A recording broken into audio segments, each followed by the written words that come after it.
মা সতীর একটি অংশ পড়ে এক জঙ্গলে ঘেরা টিলার উপর। আর ওই টিলার উপরেই একটি পাখির মুখ থেকে বীজ পড়ে সেখানে জন্ম হয় একটি বটগাছ।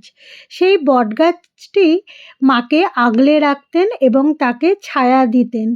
আবার সেই গাছের উপরেই মৌচাক থেকেই এক ফোঁটা করে মধু মায়ের আহার ছিল। আজ আমি মুনমুন আপনাদেরকে জানাবো সেই শক্তিপীঠের কথা। আর এই শক্তিপীঠে আপনারা আসবেন কিভাবে, পুজোর কি ব্যবস্থা আছে এখানে, ভোগ প্রসাদের সময়, পুজোর সময় এবং থাকার কি ব্যবস্থা আছে, সবই জানবো এই ভিডিওটিতে। আর তার সাথে জানবো এই শক্তিপীঠের কিছু কাহিনী, যেটি জড়িয়ে আছে আমাদের ৫১ সতীপীঠের মধ্যে একটি। চলুন সবার আগে আমরা জেনে নিই যে কলকাতা স্টেশন থেকে কিভাবে এই নলহাটেশ্বরীতে আসব।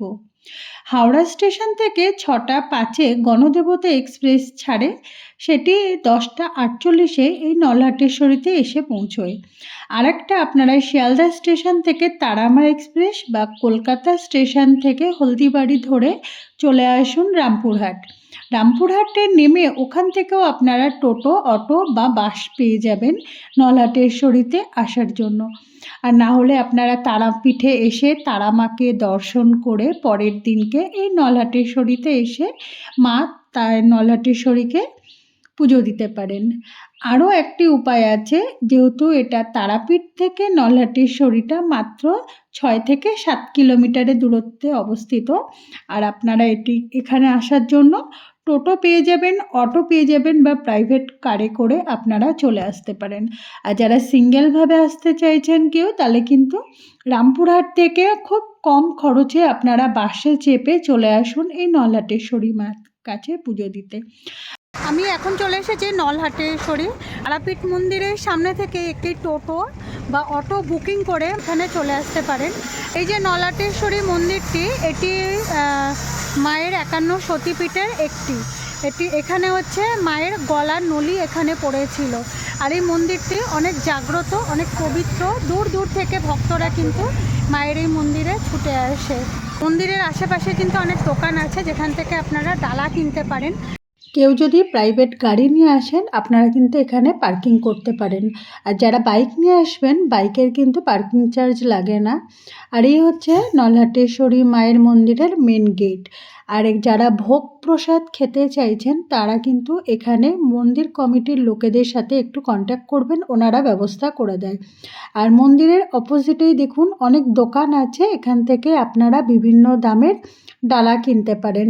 তবে এই মায়ের জন্য কিন্তু নারকেল নেবেন, নারকেল দিলে বলে শুভ। এই হচ্ছে মায়ের মন্দিরের গেট। আমিও এখান থেকেই ডালা কিনেছিলাম, আর ডালা কিনে এখন মায়ের মন্দিরের দিকেই যাচ্ছি। যারা থাকতে চেয়েছেন, এই যে ভবনটি আপনারা দেখছেন, এখানে কিন্তু থাকার ব্যবস্থা করা হয়। এখন আমি যাচ্ছি মায়ের মন্দিরে পুজো দিতে। আর আপনাদের মধ্যে অনেকেরই প্রশ্ন আছে, এই মায়ের মন্দিরটি খোলে কখন? এই মন্দিরটি ভোর ৫টার সময় মন্দিরটি খোলা হয়, তবে রাত ৮টা পর্যন্ত মন্দির খোলা থাকে। রাত ৮টায় আরতি হওয়ার পরে মন্দির বন্ধ হয়। আর সকাল যখন ভোর ৫টায় মন্দির খোলা হয়, ৫:৩০টায় মাকে শিলারূপে স্নান করানো হয়। অনেকে কিন্তু ওই সময়ও দর্শন করে। দুপুর ১:৩০টার সময় এখানে ভোগ প্রসাদ হয়। ভোগ প্রসাদের পরে কিন্তু ৩০ মিনিট মন্দির বন্ধ থাকে। সন্ধ্যে ৬টার সময় কিন্তু আবার এখানে সন্ধ্যা আরতি হয়। শীতকালে কিন্তু ৬টায় হয়, রাত ৭টার সময় গরমকালে হয়। এটি একটু দেখে নেবেন আপনারা।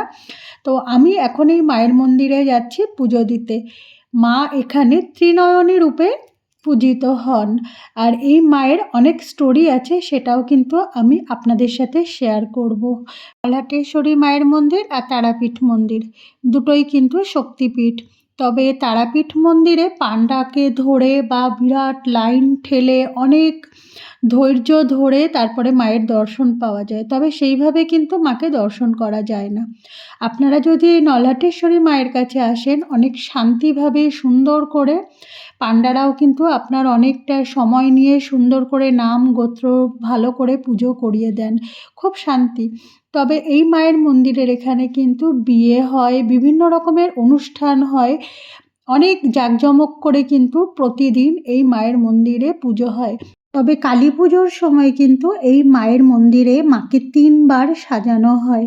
গভীর রাতে মাকে কিন্তু ডাকের রূপে সাজানো হয়। আর মায়ের ভোগ প্রসাদে খিচুড়ি থাকে, সঙ্গে ৫ রকম ভাজা।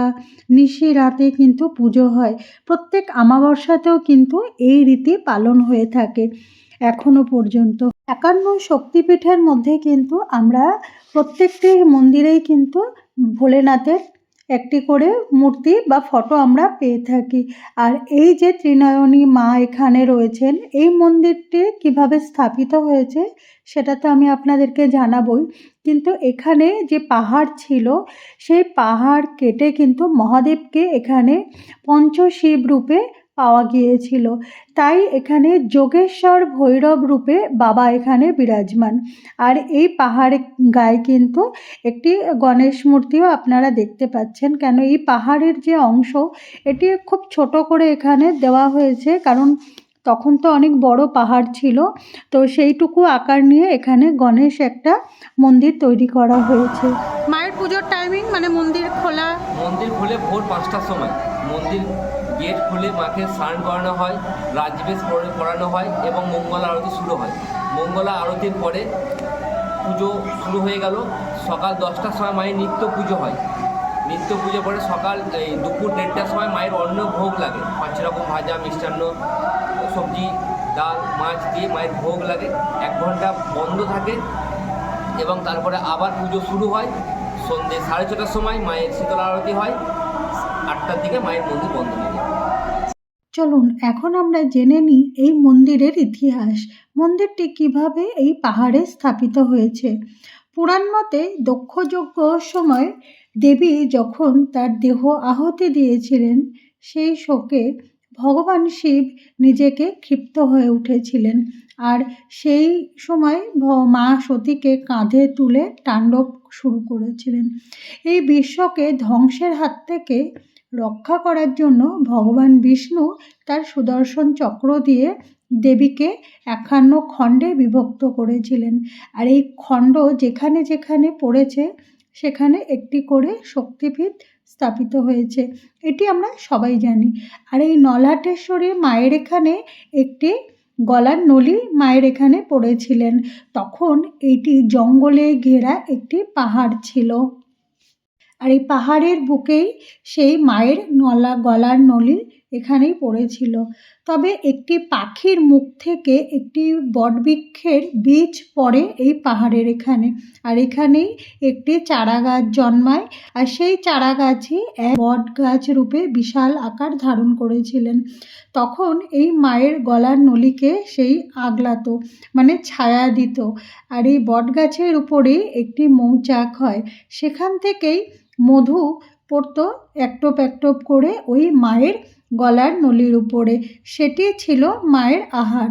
তারপরে এই নটেশ্বরী রানী ভবানী এই মন্দিরটি তৈরি করেন। উনি স্বপ্ন পান, তখন এই পাহাড় কেটে টিলার উপরে এই মায়ের মন্দিরটি স্থাপিত হয়। নিত্য ভোগ হতো। এই মায়ের মন্দিরের অসীম মহিমা, মনোকামনা পূরণ হয়। দূর দূর থেকে ভক্তরা আজও এই মন্দিরে ছুটে আসে।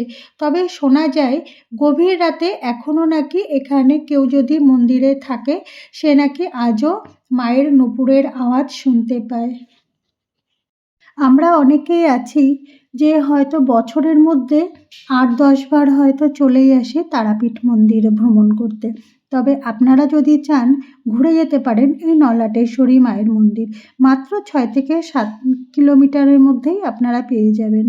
বেশি টাইম লাগবে না, ৩০ থেকে ৪০ মিনিট কিন্তু গাড়িতে লাগে।